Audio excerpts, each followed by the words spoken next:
Okay, who's going to be the odd man out for the Detroit Lions? You hear people say the Lions can't bring everybody back. They can't sign everybody. And the NFL is high turnover, honestly. The acronym for the NFL people use is not for long. So it's a high turnover league. I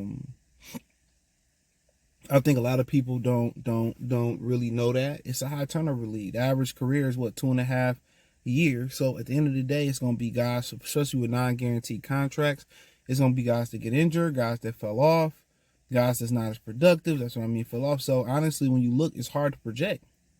Java Best was on the track to be one of the best running backs. It didn't happen. It didn't happen. So honestly, it's hard to predict. Most people would be like, well, J-Mo is not the guy. J-Mo is not the guy. Or J-Mo's probably going to be out, the issues or them kind of taking their time on the fifth year option. Who knows? He might go out there and have a hell of a year. Now they got to pay him. I seen somebody on the net talking about the Lions should trade Sam Laporta. I'm like, that don't make no sense. But hey, who knows? Where is the value at? So when you start talking about you got to pay Branch, you got to pay Kirby Joseph, you get it. Safety's usually cheaper, but, then you turn around and say, guess what? You got to pay Jameer Gibbs at some point. And that's a while away still. But you got to pay, all these guys. So you got to let a Melifanu go. You know what I'm saying?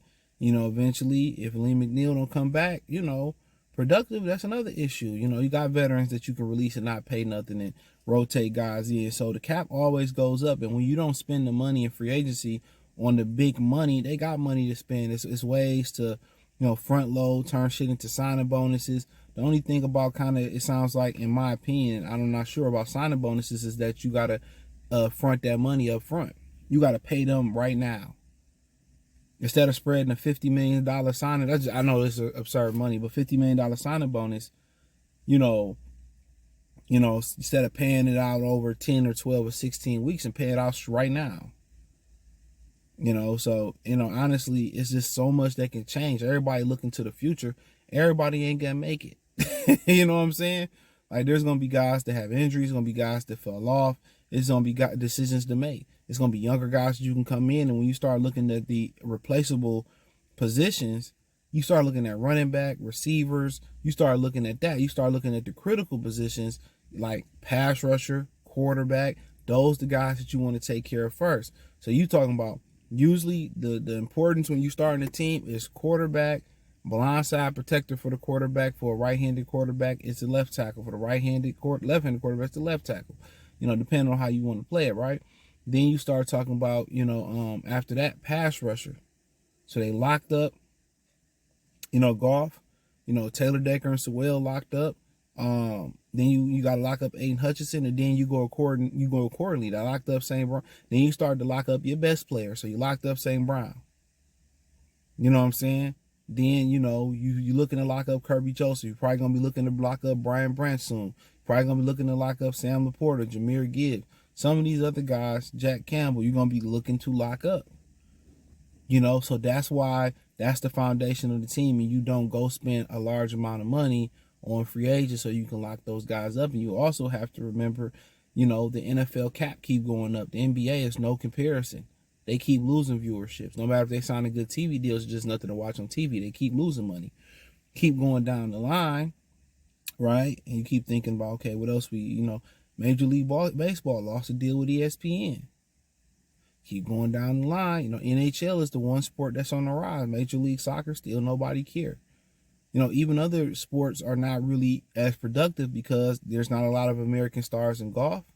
There's not a lot of American stars in tennis anymore like that. So especially men's tennis is not that them American men tennis players. So, once you look at it, the NFL is going to reign supreme for quite some time. College football is not what it used to be. With everybody moving around, college basketball is not what it used to be. So honestly, that's why the WNBA has such a bump in viewership with Caitlin Clark. And they was like, oh, it's just because she's white. I mean, that Paige girl couldn't pull the ratings that she pulled, and she's white. So there's something that's preordained about people who become the faces of leagues. LeBron had the charisma and the cachet. NFL, I don't really see one guy being the face. It's always a collective, whether it's Lawrence Taylor, Barry Sanders, Jerry Rice. It's just a 55-man type of team. So there's always a Mount Rushmore, even more faces of the NFL. And then when you start looking at women's basketball now, really the face of the pro league is face of it all is Caitlin Clark. So when you start kind of going down, Magic and Bird, the rivalry that they built in the national championship game, that counterpart the NFL. Michael Jordan had the cachet.